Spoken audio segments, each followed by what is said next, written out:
What's hiding inside Coca-Cola cans and regular household batteries?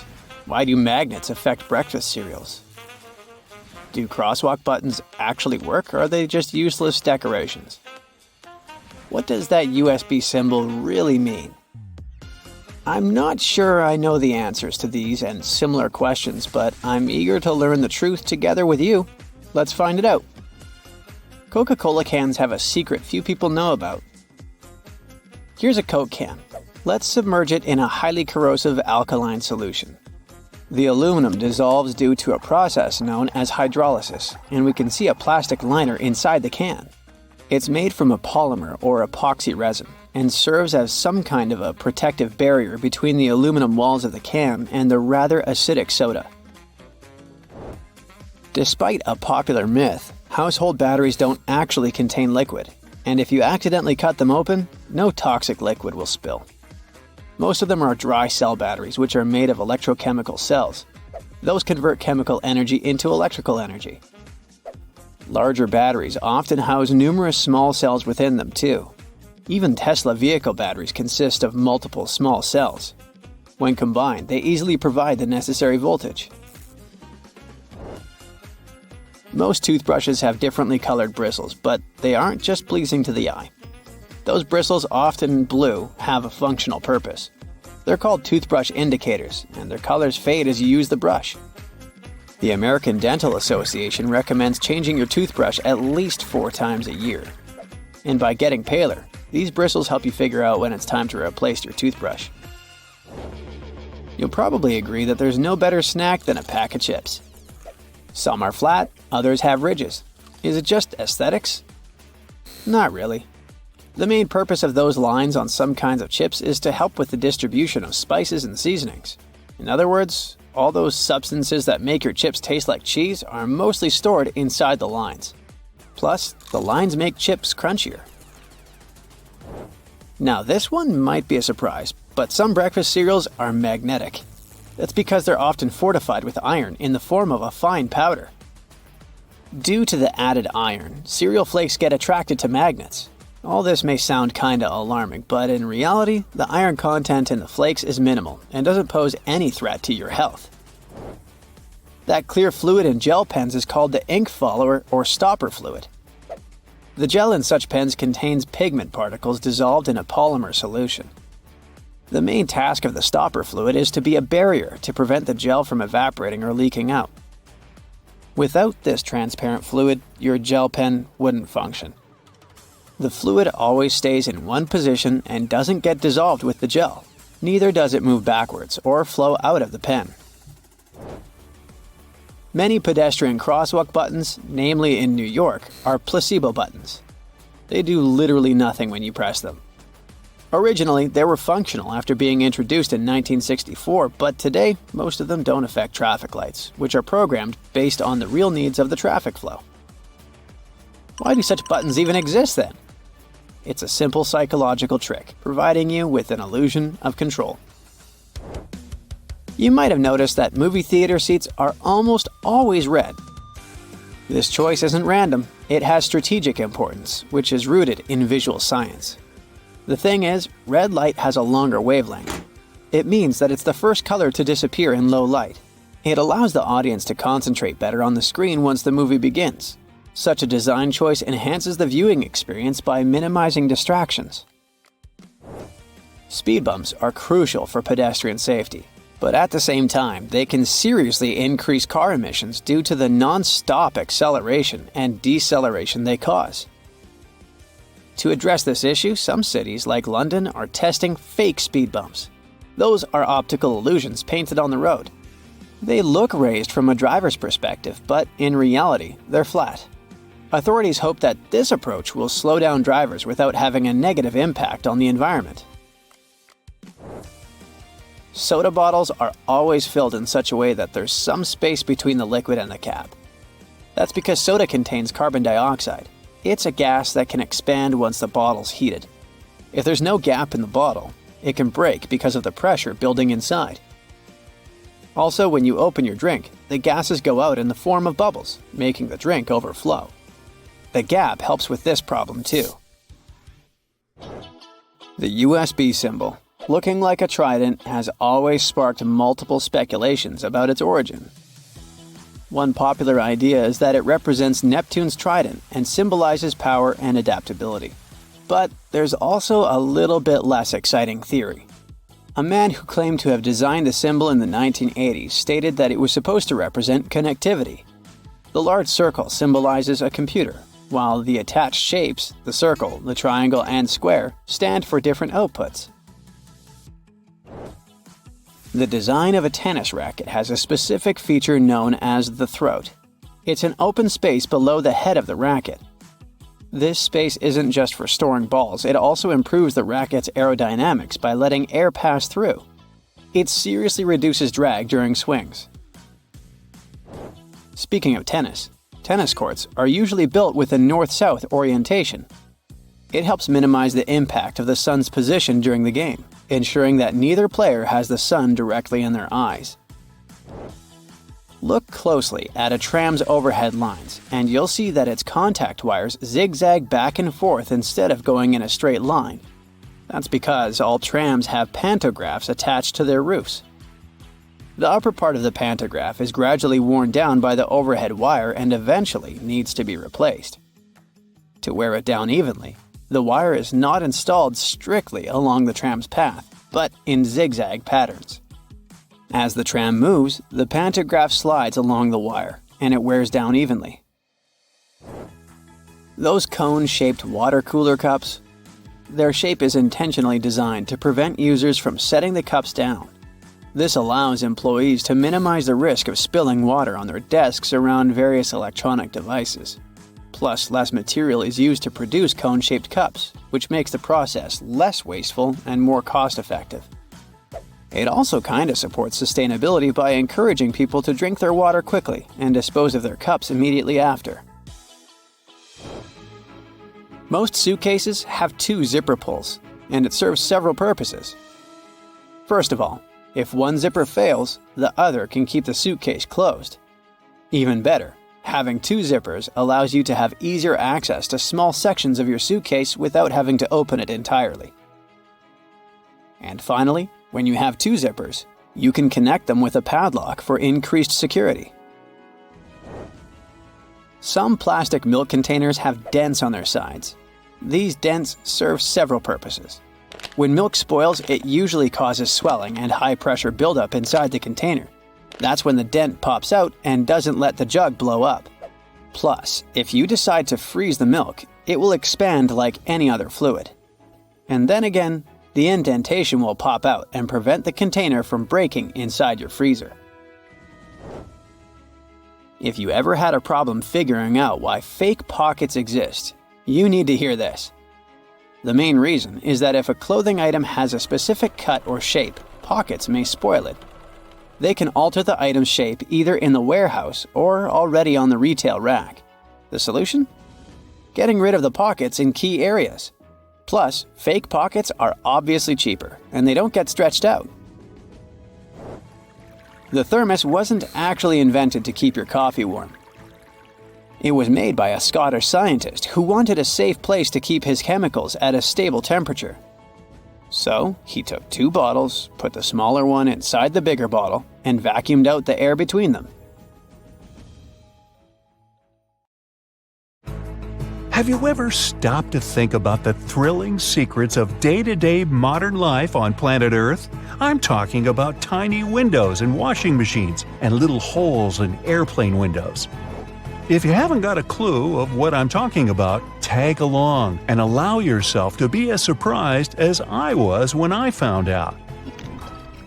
Remember the drawer at the bottom of your oven? Maybe you've been ignoring it all along or using it to store pots and pans. Well, even though it can serve this function, that's not the only thing it's there for. The best way to use the bottom drawer is to keep your meal heated while you're waiting to serve it. Genius, right? Talking about secret doors, have you noticed that most washing machines have little flap doors at the bottom too? These doors actually serve as drain traps. It's where all the items that we put to wash together with our jeans and jackets go to. It's a type of collector, let's say, of small items. It stops them from getting into the main drain pipes and clogging them. It saves us hundreds of dollars in repairs each month. Now, who hasn't gone through the confusing task of having to measure how much pasta to cook for one serving? Well, here's the solution: the holes in the center of pasta spoons. They were actually made for measuring the exact amount of dry pasta you need for one serving. If you try stuffing wet cooked pasta through it, well, good luck with that. On a similar topic, have you ever wondered why pen caps have holes in them? Maybe you thought it was a design feature to regulate air pressure. But in reality, these holes have a much simpler and more important function: to reduce the risk of choking. Now, lots of people love to bite on their caps, and this tiny hole prevents them from choking in case they accidentally swallow a cap and it gets stuck in their throat. For kitchen lovers, there's a hidden secret right in front of your eyes that can change your life. Think pans. Now think handles. Right, they have holes in them. As it turns out, these holes were designed to hold the spoon you're using for cooking. And instead of dripping sauce all over the stove or your kitchen floor, you can place the spoon in the hole and let it drip the sauce directly back into the pan. Woohoo! Speaking of everyday items, and most doorknobs are made of brass because this material makes them naturally germ-free. Unlike plastic ones, brass doorknobs are kind of magical. They can disinfect themselves without you having to clean them. Neat, right? Have you ever noticed that at the bottom of a measuring tape there is a little dip? You can find it in that metallic part you need to pull on to measure something. Well, that dip is actually the exact size of a regular nail. It was designed for people to place the tape on top of a nail and use it as a support while they stretch the tape. Well, I can't wait to try it out for myself. As for the margins in your notebook, they were invented to protect people's notes from mice. No, the mice weren't copying your answers for the math quiz. Actually, there were times when people had to cohabitate with rats and mice that often chewed on paper. So, to prevent information from getting completely lost, people created margins. This way, texts were moved closer to the middle of pages and remained unharmed by rodents. Perhaps this is where to digest information came from. And what about those tiny holes at the bottom of airplane windows? They have an extremely important function of regulating the air pressure inside the cabin. In other words, they help planes fly high up in the sky. Big responsibility, right? By the way, tray tables on an airplane are the germiest places inside the entire cabin. Studies showed that the trays had 8 times the amount of germs on the toilet flush button.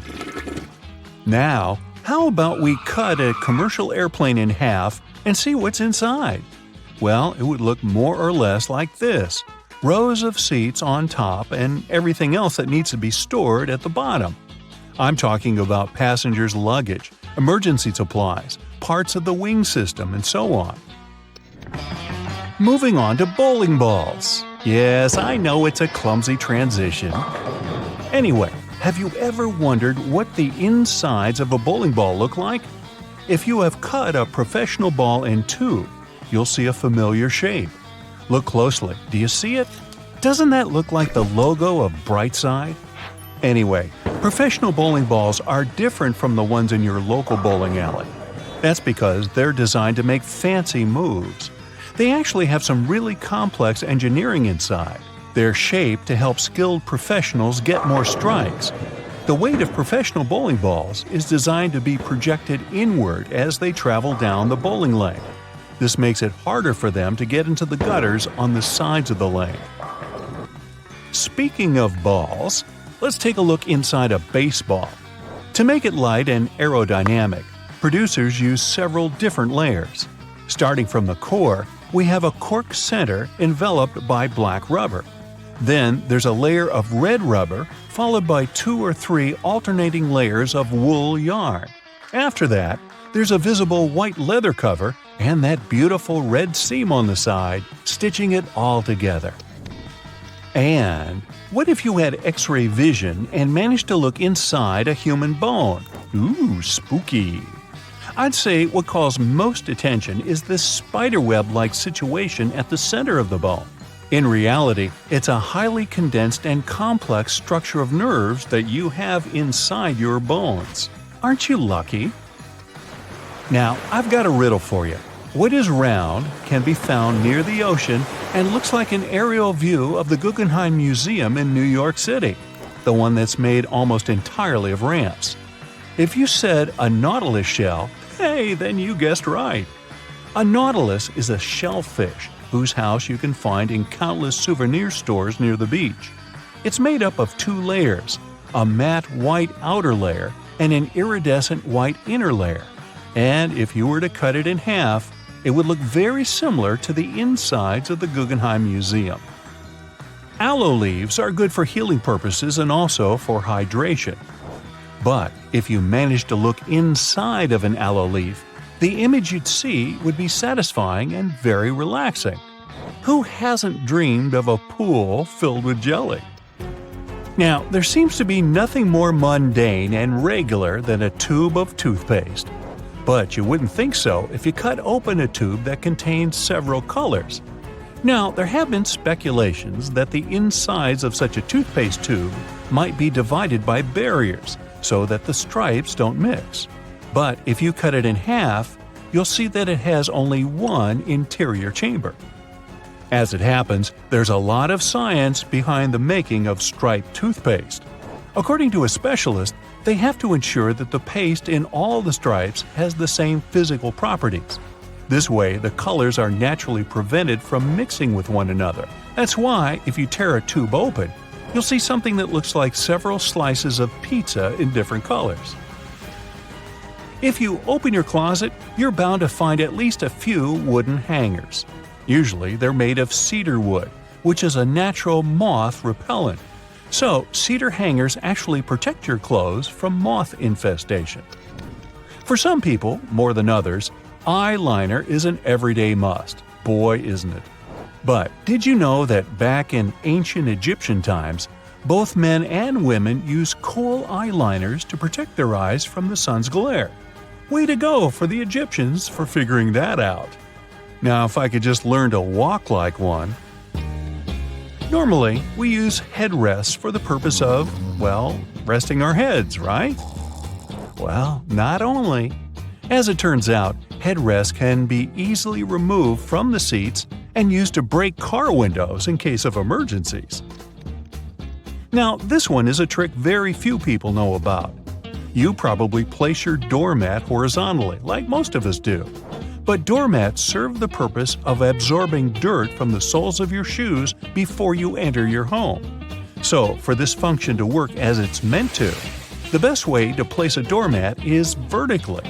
This way, you take more steps on the top of the doormat before entering your house. And last but not least, now I don't want to be accusatory here, but you have probably been vacuuming your house the wrong way, and I can prove it. Most people just vacuum floors and carpets in one direction or move the brush back and forth several times, thinking they've got all the dust out. But according to cleaning professionals, the best way to vacuum is in rows. First, you go forward with the brush until you arrive at the end of the row. Then, you fluff the carpet up and move back down along the same row, gathering the dust that wasn't collected in the first sweep. Talk about efficient cleaning. On the other hand, my idea of house cleaning is to sweep the room with a glance. Hey, I don't want to disturb that protective layer of dust.